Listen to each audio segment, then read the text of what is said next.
Prologue. Physicist Leonardo Vetra smelled burning flesh and knew it was his own.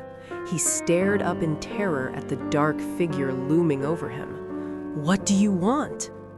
"La chiave," the raspy voice replied. "The password." "But I don't—" The intruder pressed down again, grinding the white-hot object deeper into Vetra's chest. There was a sizzling hiss of broiling flesh. Vetra cried out in agony. "There is no password!" He felt himself drifting toward unconsciousness. The figure glared. "Ne avevo paura. I was afraid of that." Vetra fought to keep his senses, but the darkness was closing in. His only solace was in knowing his attacker would never obtain what he had come for. A moment later, however, the figure produced a blade and brought it to Vetra's face. The blade hovered, carefully, surgically. "For the love of God!" Vetra screamed, but it was too late. High atop the steps of the Great Pyramid of Giza, a young woman laughed and called down to him, "Robert, hurry up! I knew I should have married a younger man." Her smile was magic. He struggled to keep up, but his legs felt like stone. "Wait," he begged, "please." As he climbed, his vision began to blur. There was a thundering in his ears. "I must reach her." But when he looked up again, the woman had disappeared. In her place stood an old man with rotting teeth. The man stared down, curling his lips into a lonely grimace. Then he let out a scream of anguish that resounded across the desert. Robert Langdon awoke with a start from his nightmare. The phone beside his bed was ringing. Dazed, he picked up the receiver. "Hello?" "I'm looking for Robert Langdon," a man's voice said.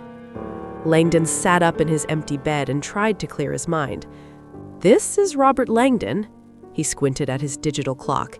It was 5:18 a.m. "I must see you immediately."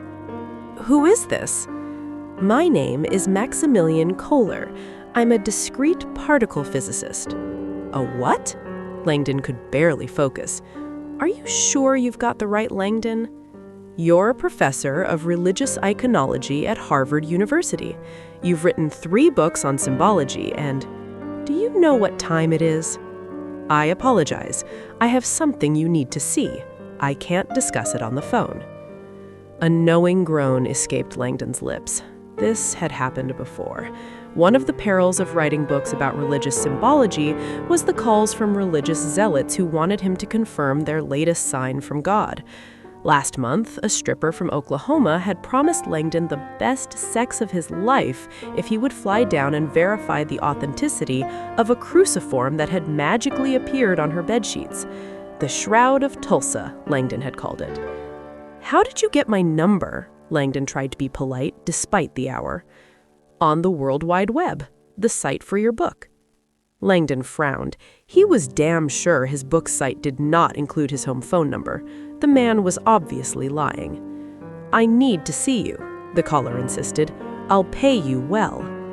Now Langdon was getting mad. "I'm sorry, but I really... If you leave immediately, you can be here by..."